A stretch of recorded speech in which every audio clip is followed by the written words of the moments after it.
Ozone final short video में आप सभी का स्वागत है। प्रत्येक सब्जेक्ट के जहाँ जहाँ इम्पोर्टेंट पॉइंट से क्वेश्चन आते हैं उनका हम एक शॉर्ट वीडियो लेके आ रहे हैं ताकि आपका समय भी ख़राब नहीं होगा और बहुत कम टाइम में आपको इम्पोर्टेंट पॉइंट याद भी हो जाएगा जहाँ से आपका क्वेश्चन गलत नहीं होगा। तो ओजोन फाइनल जो शॉर्ट वीडियो है आपको ज़रूर देखना है। ये अपने ओजोन इंस्टीट्यूट के यूट्यूब चैनल पर डाले जा रहे हैं। सभी साथियों को क्लास का लिंक शेयर भी करना है। हम इसमें स्टार्ट करते हैं। इस टॉपिक से हम लेके आए हैं एवरीडे लाइफ, केमिस्ट्री का दैनिक जीवन में क्या उपयोग है, और यहाँ से एक क्वेश्चन पक्का आता है। सबसे पहले जो मेडिसिन है वो है एनाल्जेसिक, दर्द निवारक। अब आपको पता है दर्द से, पीड़ा से, पेन से जो रिलीफ दिलाती है वो होती है एनाल्जेसिक।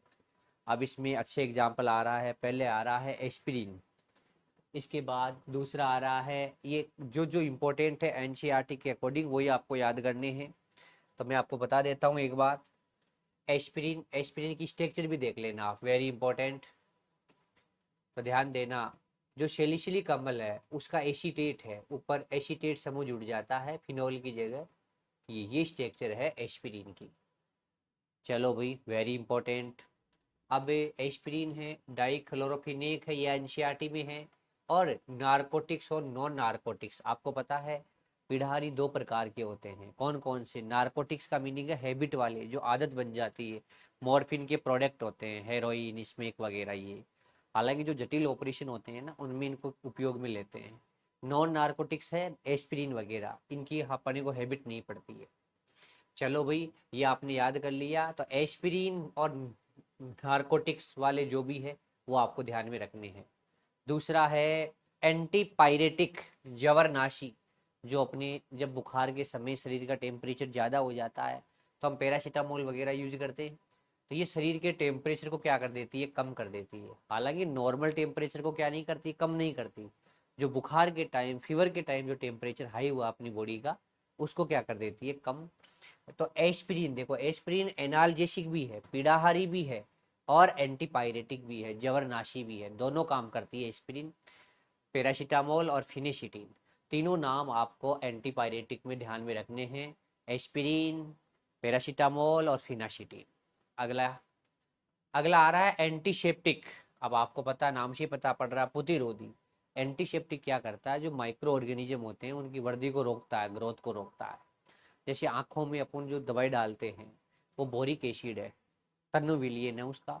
इसके बाद साबुन है, साबुन में बाईथायोनिल होता है, उसमें एंटीसेप्टिक प्रॉपर्टीज होती है। आयोडीन का टिंचर है, कई बार चोट लग जाती है तो घाव पे लगाते हैं।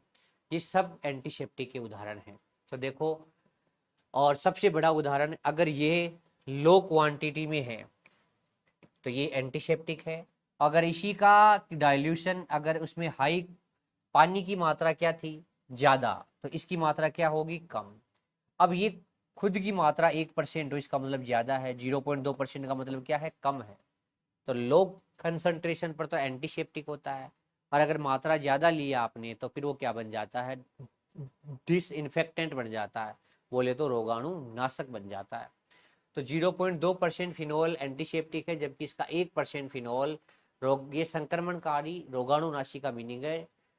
जो सूक्ष्म जीवों को मारता है, उनकी वृद्धि को रोकता नहीं है, उनके उत्तकों पे अटैक करता है और मारता है।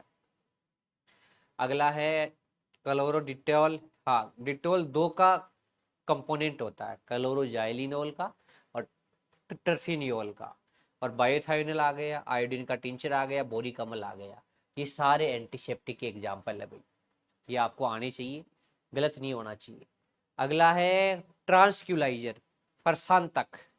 और प्रशांतक के नाम से पता पड़ रहा है ये सीएनएस पे काम करेंगे, अपने मस्तिष्क का जो नर्वस सिस्टम है उस पर काम करेंगे। ये मानसिक बीमारियां, जो मेंटल डिजीज होती है, हाइपर टेंशन होती है, उनमें काम में लेते हैं, जिनकी साइको की बीमारी होती है। बारब्यूटेरिक एसिड और इसके वेतुपन है, जैसे वेरोनल है, सेकोनल है, हेम्बुटल है, ल्यूमिनल है, सेको। तीन नाम याद रखना, वेरोनल, ल्यूमिनल और सेकोनल। और ये एनसीईआरटी में दे रखा है क्लोराइड ऑक्साइड, तो एक ये याद रख लेना। आगे आता है एंटी माइक्रोबियल का मीनिंग है एंटीबायोटिक। और एंटीबायोटिक का आपको याद करवा देते हैं। ध्यान देना, एंटीबायोटिक इसमें ये नीचे की तरफ है, एक बार एंटीबायोटिक जो सूक्ष्म जीवों द्वारा ही बनाई जाती है और दूसरे जो हानिकारक सूक्ष्म जीव है उनकी वृद्धि को रोकती है। तो यहाँ पेनिसिलिन है। पेनिसिलिन देखो, पेनिसिलिन नैरो स्पेक्ट्रम एंटीबायोटिक है, ये बहुत सीमित रोगों वाले बैक्टीरिया पे काम करती है। लेकिन पेनिसिलिन जी नहीं है और सारी है। और एक स्ट्रेप्टोमाइसिन, इसको भी नैरो स्पेक्ट्रम माना जाता है, संकीर्ण क्षेत्र पे काम करती है, कोई बड़ा एरिया नहीं है। क्लोरोफेनिकोल है, टेट्रासाइक्लिन है, एम्पिसिलिन और एमोक्सिलिन को पेनिसिलिन से ही बनाया गया है, ये पेनिसिलिन के मॉडिफाई रूप है। और सल्फा ड्रग्स ये अलग से हैं, तो ये याद रखना। अगला कह रहा है गर्भ निरोधक।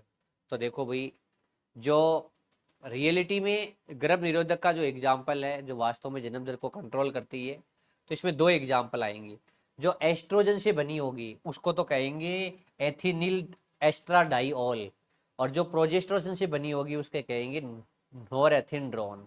दोनों एग्जाम्पल अकॉर्डिंग टू एनसीईआरटी भी वेरी इंपॉर्टेंट है कि कौन एस्ट्रोजन से बनाया गया है, कौन प्रोजेस्टेरोन से बनाया गया है। चलो, इसको बच्चे कई बार छोड़ देते हैं, तो अपनी ये गलती नहीं होनी चाहिए।